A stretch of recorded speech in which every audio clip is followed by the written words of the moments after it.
আজিৰ ভিডিঅ'ত আমি আলোচনা কৰিম BA 4th সেমিষ্টাৰ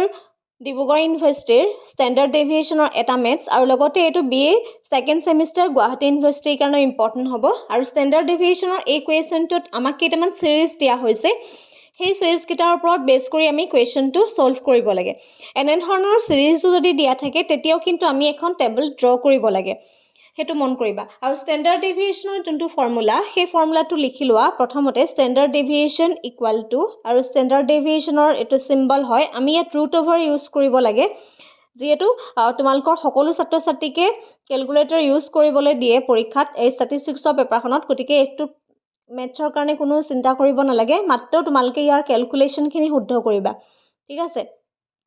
ডিভাইডেড বাই n স্কোৱাৰ এইটো হৈছে ষ্টেণ্ডাৰ্ড ডেভিয়েশ্যনৰ ফৰ্মুলা এই ফৰ্মুলাটো ইউজ কৰিব লাগিব এতিয়া ইয়াত যোনটো আমাক ছিৰিজ দিয়া হৈছে সকলোৱে দেখা পাইছে ছিৰিজটো হৈছে 8 10 12 14 16 18 20 22 24 and 26 সেইখিনি আমি প্ৰথমতে এখন টেবুল বনাই ললো সেই টেবুলখনত আমি 4টা কলম ড্ৰ কৰিব লাগিব ফাৰ্ষ্টতে আমি সিৰিয়েল নাম্বাৰবিলাক লিখিছো 1 ৰ পৰা 10 লৈকে যেহেতু ইয়াত 10টা আইটেমছ আছে দ্যাট মিন্স 10টা নাম্বাৰছ আছে ঠিক আছে গতে সেই অনুসৰি আমি এইখিনি সাইজ কিটা দি দিলো গতিকে এইখিনি সাইজ বুলিও দিব পাৰা তোমালোকে ঠিক আছে এতিয়া টোটাল নাম্বাৰ ইয়াত যেহেতু আমাক ফৰ্মুলাটোত n বুলি কৈছে গতিকে এই n টো কেতিয়াও তোমালোকে এইখিনি প্লাস কৰি পেলাই নিলিখিবা ম্যাক্সিমামৰ ভুল কোড হয় যেতিয়া এনেধৰণৰ সিৰিজটো থাকে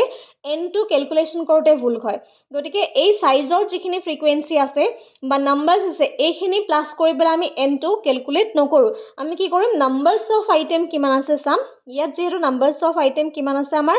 10 আছে মানে 10টা সংখ্যা আছে গতিকে আমি নাম্বাৰছ অফ আইটেম ইয়াত 10 লিখিম তাৰ পিছতে ষ্টেণ্ডাৰ্ড ডেভিয়েশ্যন আমি d উলিয়াব লাগিব d উলিয়াবলৈ হলে x - a কৰিব লাগিব এতিয়া এইখিনি হৈছে x ৰ সিৰিজ গতে এই x ৰ যিকোনো এটা সংখ্যা তুমি লব পাৰা ধৰি লৈছো x ৰ ভ্যালুটো আমি 20 বুলি ধৰি লৈছো গতে a বুলি আমি ইয়াক ধৰি ললো তাৰ পিছত কি কৰিব লাগিব x - a that means 8 - 20 কৰিলে কিমান হ'ব -12 নেক্সট লিখা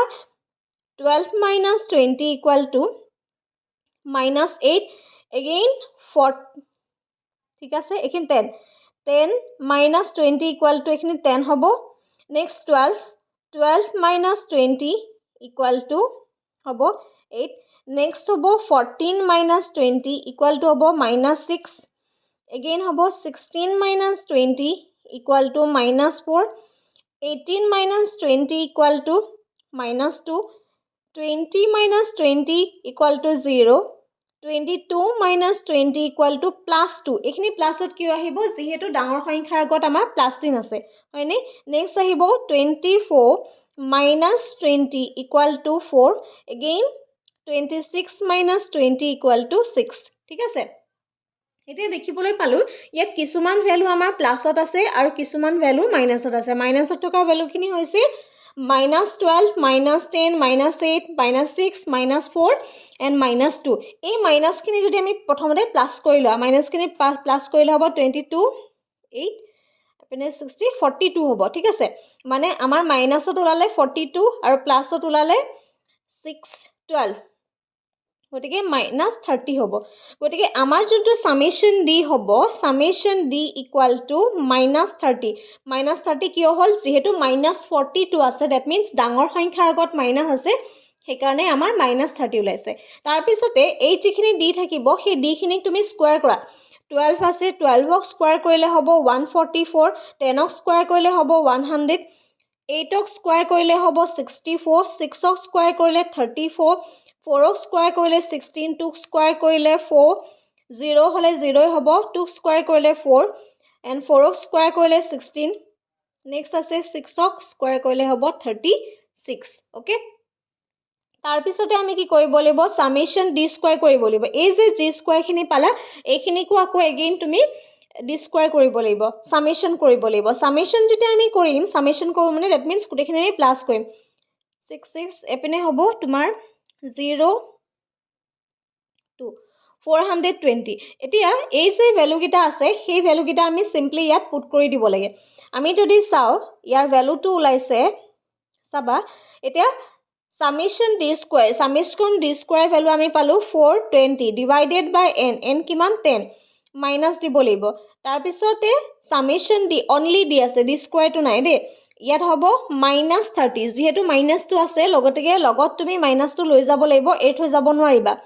তাৰপিছতে ডিভাইডেড বাই n, এতিয়া ইয়াৰ ওপৰতে তুমি আকৌ এটা হোল স্কোৱাৰ দিব লাগিব, ঠিক আছে। এইটো 10 লিখি দিয়া। নেক্সট ষ্টেপত চাবা, এতিয়া ইয়াত আছে 420 ডিভাইডেড বাই 10, আমি যদি ডিভাইড কৰোঁ তেতিয়াহ'লে হ'ব অনলি 42, এইটো ডিভাইড কৰিলে হ'ব 3, আৰু ইয়াত চোৱা ইয়াত আছে মাইনাছ, গতিকে এইখিনি কিমান হ'ব -3, ওপৰত কি হ'ব হোল স্কোৱাৰ হ'ব, আৰু এই যে -3 আছে, -3টো যেতিয়া আমি হোল স্কোৱাৰ কৰিম তেতিয়া এইটো কি হৈ যাব প্লাছ হৈ যাব, ডেট মিনছ কি হ'ব দ্য ভেলু ইজ 9 হ'ব, আৰু ইয়াত থাকিব 42, তাৰমানে কিমান হ'ব 33, আৰু 33টোৰ যেতিয়া ৰুট অভাৰটো আমি আঁতৰাই দিম তাৰ ভেলুটো পাম আমি 5.74, ঠিক আছে। কেলকুলেটাৰ ইউজ কৰি এনেধৰণে ৰুট অভাৰখিনি সোনকালে আমি আঁতৰাব পাৰোঁ, বহুত বেছি প্ৰব্লেম নহয়। কিন্তু মেইন কথাটো হৈছে যে মেক্সিমামে ভুল কৰে না নাম্বাৰছটো ওলোৱাতে, নাম্বাৰটো ওলোৱাতে কেতিয়াও সেই চিৰিজটো প্লাছ কৰি পেলাই এনটো নোলাবা, তাত চাবা যে নাম্বাৰছ অফ আইটেম কিমান দিয়া আছে সেইটো কথা।